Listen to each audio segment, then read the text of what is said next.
কে মা আপনি বনচরি হয়ে গেছেন নাকি? আপনি কি ব্যাপারে এগুলি কাইটিলি চলে আসছেন?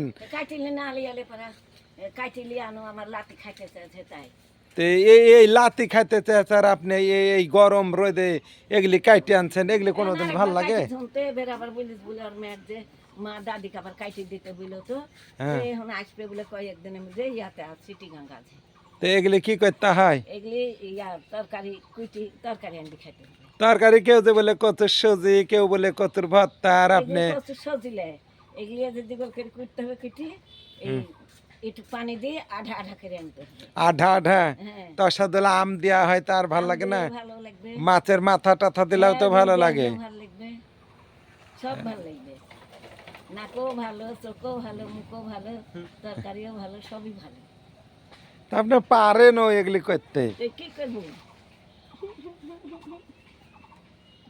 করবো না তো কি করবো এই যে একটা ডাক নিয়ে তো ডানা ঝরগা করবে তাই কই কই ডাক নেই? এই যে ডাক ডাকনিটা ডানা আছে আমি খালি তো সব ঝাড়গাই করি ঝরগাই তো করে তাহলে এগুলো শক্তি পাইস নি তারপর ওগুলা বাজারে পাড়ালি যাচ্ছে যাবো তো আমার লাঠি বাবা লাচন কি রে? মনে হয় তো ভুবনের বউ, এক ভুবনের বউ মরে আগে আসপাতে আইছি কত আজ দিয়ে আসবে আর সময় কেন যে নাতে তো পারবো না আবার আইলে পারা বলবো যে লাতে তুই খাইতে চাস না আবার খাইতে দিস তো শান্তি আসবে একদিন আত লাগবে এগুলি যে ওরা ফ্রিজে তুলে খাবে ফ্রিজে থোয়া লাগবে এখান থেকে ফ্রিজে থ ওখান থেকে তোর বেটার মাই গায়ে শিলি যেতে পারবে না না আমার বেটার বউ পারবে না তুমি পারলে তোমারও করে দিতে হবে তো বলতে হয় না মানুষের বুঝলি তুমিও বেটার বউ ওইও বেটার বউ সব লাই যাই যে হুকুম করে তাকে পালন করতে হবে তো দেখ আমার মা কচুর ডাটা কাটে এনেছে, দেখ খুব সুন্দর এই কচুর ডাটা আপনারা খাবেন, দেখবেন খুব ভালো লাগে।